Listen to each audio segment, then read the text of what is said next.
Sanibonani. Ngipheni mina wakwaNgcobo la kwamafunzi. Nguwe uzalwa khona.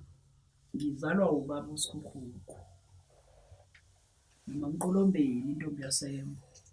Sikhule sabantwana belusiwe. Ukuthi intombi mangabe intombi iyenze njani. Kungakakhona nalomthetho womhlanga. Sasiyalwa ngokuthi intombi ihlala ngentombi sitshelwa uma umuntu uyayiphatha azigcine ungajwayelani nabafana ngoba abafana bayakhohlisa. Besihlolwa thina lekhaya. Ukubanjwe nje unganakile bathi omama asilokusi. Bathi omama asilale bafuna ukusibheka ukuthi si-right. Kodwa kungento eyenziwa njalo. Kwahamba ke ngaze ngabe ngiyaqoba. Umadlamini ngahlala wacela lo mbhemu.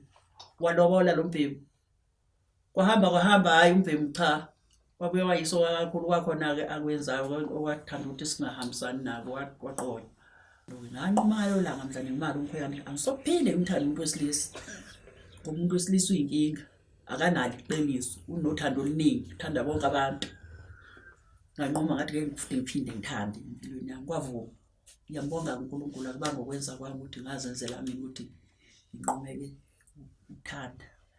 Kwayifanela nje umuntu ngishakashela afike uyadlalela nje noma ngathi unamandla angakanani waphela kwake kufika abantu okuthiwa hayi uyashola into umthande lona akadlulwa intombi ithi nawo sobona ke phela. Sobona ke phela kufika osozimali abanamaplaza ngithi sobona phela ngoba nganquma mina ukuthi ngeke ngisaphinde ngithande angizange ngiphinde ngihlalele lapho futhi sengoze ngingene emgodini.